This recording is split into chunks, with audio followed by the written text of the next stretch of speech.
Brothers, I wanted to take a little time to talk to you about the art and practice of spiritual direction. I have been a spiritual director for about 20 years and have been a directee receiving spiritual direction for around 25 years. I don't know how I could have navigated the path without that beautiful ally, having a spiritual director. Even since the pandemic, I have been meeting actually with my spiritual director weekly, and it's been a tremendous resource for me along the way. So I want to talk to you a little bit about this practice of spiritual direction. I think of the prophet Isaiah when he wrote, "I will lead the blind by a road they do not know. By paths they have not known, I will guide them. I will turn the darkness before them into light, the rough places into level ground. These are the things I will do, and I will not forsake them." So we know that we have what we might frame as divine guidance, in our lives. We know that God is with us, and there is nowhere that we can go where God is not. And yet, I think of the story of a little boy who was in his room. I think the little boy was about 3 years old or so, and it was at night, and he was in his room, and he became afraid of the dark. And he cried out to his mother, "Mom, Mom, I'm afraid of the dark." And his mother kind of ran into the room and said, "It's okay, honey. God is in this room with you." And the little boy said, "Yeah, I know God is here, but I need somebody with flesh."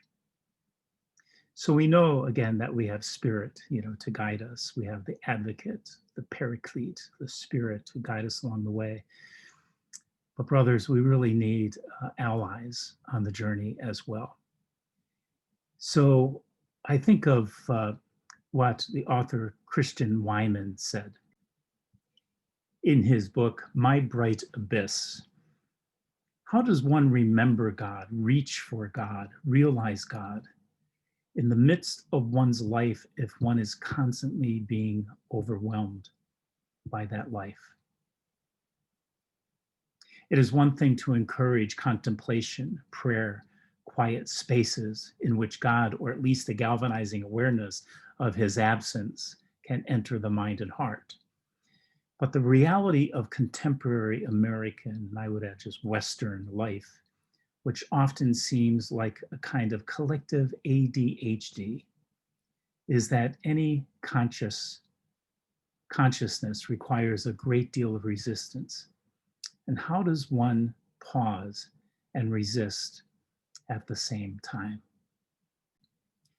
Spiritual direction is the exploration of a person's spiritual path or journey with someone, an ally, as John O'Donohue wrote, an anam cara, who is trained in listening, in deep reflection, and in discernment.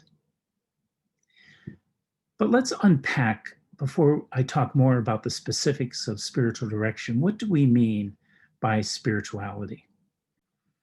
What is Christian spirituality? Here's a definition that I like. Christian spirituality is the Christian's ongoing transformative experience of intentional, conscious engagement with what she or he construes as the presence of God. Now, we're framing this as Christian spirituality. There are other spiritualities as well. There are other paths. But in my context, I'm a Christian spiritual director, so that's what I'm talking about today. So first, it's a spirituality that is Christic. It's centered on Christ. And we love, of course, Richard Rohr's teaching of the universal Christ, that there is nowhere that Christ is not. In this kind of unfolding, as Richard teaches, of the cosmic Christ. So Christian spirituality is first Christian. It is ongoing. So it's an ongoing conversation. And it is a regular kind of check-in. Where are we on the path as we go forward? So it's Christian, it's ongoing, it's transformative. A spiritual path is always transformative. things change when you touch into the presence of God, the experiential presence of God in your life. Something always changes. It may be a subtle change or it may be a profound change. But when we become aware of God's presence in our lives, in this kind of conversation of spiritual direction, there's always transformation that takes place. And it is experiential. It's a conversation, an exploration of experience, not just thinking or dogma, but how is a person actually experiencing God in their lives? And it's intentional. We bring our intention, and our intention is to be open to God's presence, trusting that God's presence and God's will for us is the same as our deepest joy and desire. Intention is very important, and it's conscious. We bring to our consciousness and actually to our voice and put words around what seems like unconscious and oftentimes ineffable. So one of the challenges in spiritual direction is helping people put language around an experiential encounter with the divine, a conscious experiential encounter with the divine. And so it's this engagement, it's this divine dance with our divine dance partner, with the presence of God. So that's a little bit of a definition of what we mean when we talk about Christian spirituality. Now, let me just speak to the specific practice, the discipline, the art really of spiritual direction. Again, it's an exploration. It is a gentle, open-ended conversation between a spiritual guide, a director, and a directee. It's the language that is used, director, directee. When we explore, we take time, we pause to ponder, to question, to reflect, and consider a spiritual path. Exploration implies freedom, and it's essential that directees have a sense of freedom and kind of feeling unfettered in what they bring to spiritual direction. When I go to talk to my spiritual director, I'm not thinking a lot about getting it right or thinking about even what I'm going to be talking about. I just kind of show up. It's, for me, kind of a feeling of coming home. And, it just began with the story, and we'll get to that in a moment. But the path being explored is the path that belongs solely to the directee, to the person coming into the conversation. For the person seeking spiritual direction, the time spent with a spiritual director is about taking, really, and this is a definition of contemplation, taking a long, loving look at where they are on the path. A long, loving look at the real. And then what might be needed to support one on that place on the path, and what might be the next step in kind of their spiritual development or a movement closer to God. Now, it's not taking a step someone else thinks they ought to take. This is really kind of an important distinction in spiritual direction, that there's a discernment, that there's an assumption that each of us has all the wisdom, the compassion, the courage that we need. And so the spiritual direction conversation is really about unfolding that, surfacing that wisdom, that compassion, and that courage.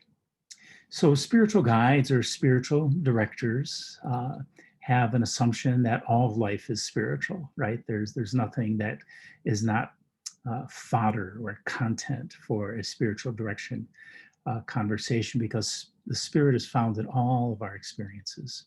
So with that understanding, spiritual directors explore with directees many aspects of their life, be it interiorly, relationally, systemically, the organizations that they're a part of, church, politics, etc., or environmentally. But we keep the emphasis on spirituality. What is the divine encounter? The ubiquitous question in spiritual direction is, so where is God in that? whatever that is presented by the directee. Spiritual directors are trained to listen.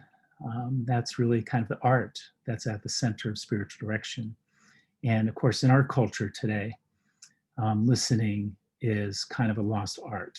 There's a lot of talking, a lot of debating, but not really a lot of generative listening with sincere curiosity, the kind of intent, deep and holy listening that spiritual directors are trained and practice in this art. We're trained in kind of this deep practice of reflection. Spiritual directors learn how to interact with directees so that they can reflect more deeply on the areas of their life where they find most meaning. Spiritual directors are trained in the art of discernment. Discernment is often really key in the spiritual direction relationship. People are often, at crossroads in their lives and wondering what's the next right thing to do? Where might God be leading? And so there's a lot of wisdom and processes for making choices that are in alignment with the person's highest values and their understanding of where God is in their lives. Here's some other definitions of spiritual direction. Spiritual direction is about helping people deepen their intimacy with the divine. Spiritual direction is the practice of being attentive to God's life and movement in our human quest for meaning, love, and our true identity. And this last definition comes from Spiritual Directors International, their definition of what is spiritual direction. And there's a lot on that site. So this is a place where you can go and actually find a spiritual director. They have a beautiful guide that can help you find a spiritual director in your geographic vicinity. And perhaps we can speak more about that a little bit later. But here's how they define spiritual direction that explores a deeper relationship with the spiritual aspect of being human. Simply put, spiritual direction is helping people tell their sacred stories every day. Tell their sacred stories every day. Now, you can Google spiritual direction or pick up any book on spiritual direction. You're going to find other definitions.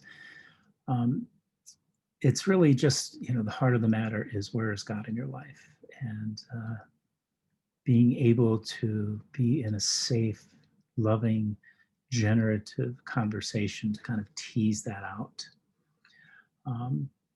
Spiritual directors are like a field guide along the spiritual walk. My website is Allies on the Journey, and I just know how important it is that we have allies along the path that can point out interesting highlights, things to pay attention to, inviting directees to think more deeply about certain questions, noticing, what is really shimmering in a conversation. As a field guide, it's hoped that we can recognize the familiar terrain of spirituality, observing the walk with the person we are guiding, where the God is leading them and is in relationship with them. So we often think of the third chair, 3 chairs in the direction room. The director, the directee, and the divine is present as well. The guide knows the spiritual path somewhat because the spiritual director has walked his or her own path and is a practitioner of the way and is seasoned in walking alongside others. But at the same time, a director or spiritual guide knows that no 2 walks are ever the same. And so we approach the conversation with a sense of curiosity and humility and wonder and openness to surprise. One way, perhaps, that spiritual direction is different, perhaps from a field guide leading a nature tour, is that spiritual directors don't do a lot of talking. Only when we can improve on the silence, do we want to really, in terms of stepping in and helping the directee, tease out their felt experience of God. We're more likely to ask questions. What's that like for you? To help a directee see, hear, and feel that experience. Again, not so much about thinking as it is kind of an embodied experience of God. So we want to help direct attention to places along the path that are worth exploring more carefully and deeply. And again, discernment is a key kind of gift that comes with spiritual direction. This is, a process of making choices that correspond as closely as possible to objective reality.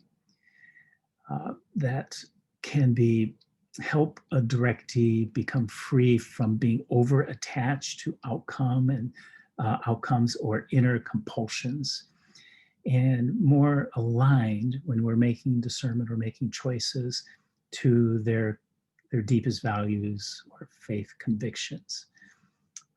Discernment involves listening in prayer and reflection to insight from the divine or higher power, but also trusting, our incarnate capacities of intelligence and intuition. The Quakers have beautiful processes called Quaker Clearness Committee. And there are other things, council process, for example, that spiritual directors are often trained in that can be helpful. Finally, I want to say that spiritual direction can be a wonderful complement to therapy or psychological counseling. Although some psychologists are attuned to kind of the spiritual aspects of life, most aren't trained as spiritual directors. Some people who come to therapy or counseling find they want to take certain insights from counseling into spiritual direction. But spiritual direction is not therapy. It's not professional counseling, even though, there's certainly overlapping practices such as kind of active listening or just creating a safe, loving presence. So spiritual direction is you can frame it as a wellness practice, not necessarily a problem-solving practice. Although, we bring our struggles to the conversation of spiritual direction, but first and foremost, spiritual directors do not diagnose or treat kind of psychological disorders. So if a person is struggling from depression, I've struggled in my life with depression. And so I found myself going to a therapist and having spiritual direction at the same time, and noticing how God is present in the midst of all those situations. Again, so spiritual direction is not primarily about trying to fix things. So people bring all of who they are to spiritual direction, and since life is full of challenges, problems we hear, bring those are fine, but we're not looking to fix things. Problems in this context are like storms on the sea, and to be expected, now and then. And so the spiritual director is like helping the person navigate those storms, but cannot and will not steer the boat for the person. Again, it's tapping into kind of this assumption that God's presence is with them, and that we can trust and expect God and the individual to navigate the way forward. So we're holding the space for that to happen. We're there to really help the individual notice how spirit is leading them in the midst of a situation. It's a beautiful practice, brothers. It really is.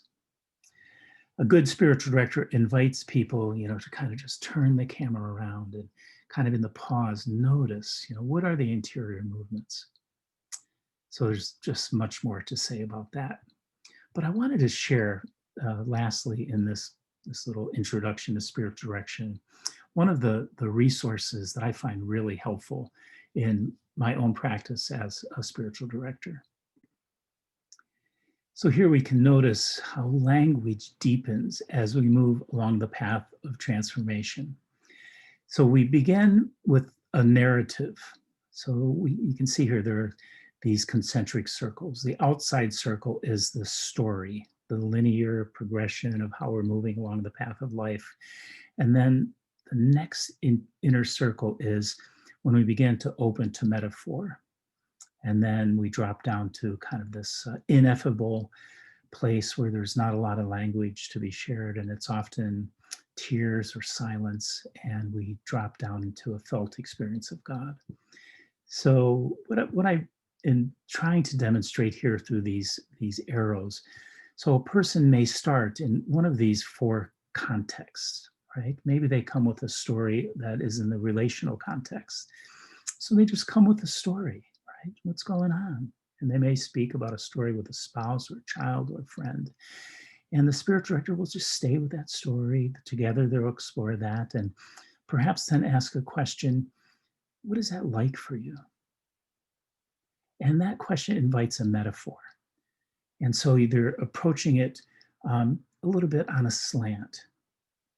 And you can see the kind of language deepen and the experience deepen. When you stay with that kind of metaphorical language, almost inevitably, if you kind of stay with it, they drop down into just a beautiful kind of felt experience. This, director may help the directee notice where might you experience God right now in that story. So you just kind of stay with that. And when you touch into that, it's really powerful. That's where the transformation happens. And what we experience, I call this quantum of spirituality, really, is everything gets affected. So I just made this arrow come out here. So the person may start with a story of relationship, but when they touch into that, not only are their relationships kind of affected, but the systems in which they find themselves experience also kind of these waves of transformation. It's like dropping a pebble in a pond, and kind of the waves of wholeness expand into the environmental level and the interior level as well. So it's just an illustration of that. So it's important that we notice how language shifts as we move along the path of transformation. Again, we begin with a narrative.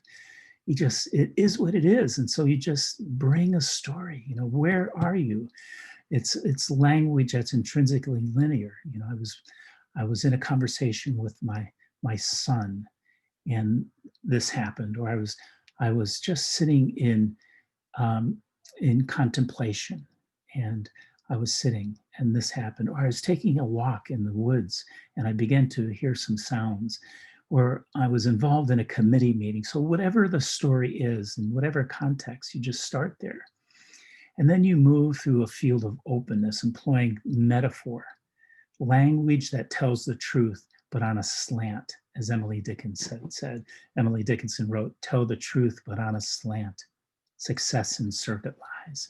So there's this kind of subtle shift from the direct experience to kind of this metaphorical bridge to carry over to from the more literal narrative to that which cannot be spoken of directly. It was kind of like this. And you can just feel the conversation begin to slow down as they move kind of deeper into that metaphorical field. And then as you stay on the path, you find the language shift to what might be called the nonlinear. Here, there may be sighs or tears or just deepening silence, which holds us in a powerful but ineffable, or without speech, space, just too big for words.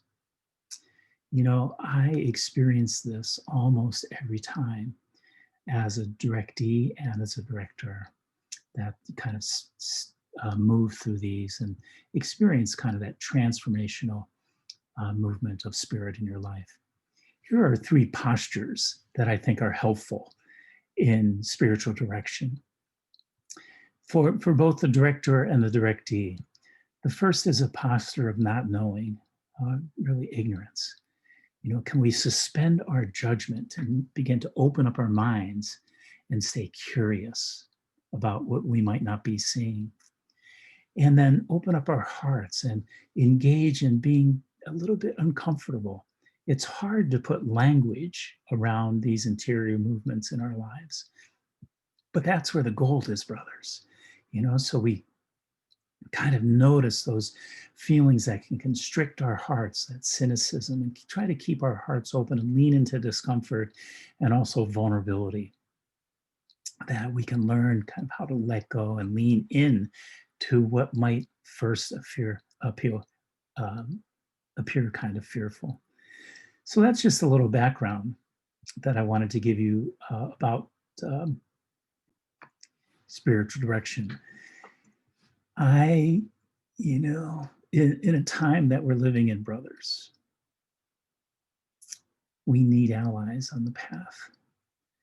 What a beautiful gift it is to have this place where we can go to really be heard, to be listened into being, and really experience the felt presence of God in our lives.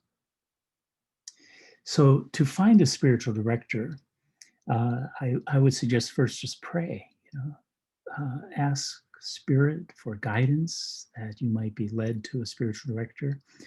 And then I think that one of the best places to start is to go to Spiritual Directors International and look at their Seek and Find guide to find a spiritual director in your geographical regions. And then what I recommend is you go with an open mind, an open heart, and see if there's a connection. So when I have a new directee come to me, I say, let's just see how it works. There may or may not be this kind of connection depending on the personalities or whatever. And so I usually invite directees to try it for 3 or 4 times and then reevaluate. Does this feel like it's helpful? And if not, then perhaps recommend another spiritual director.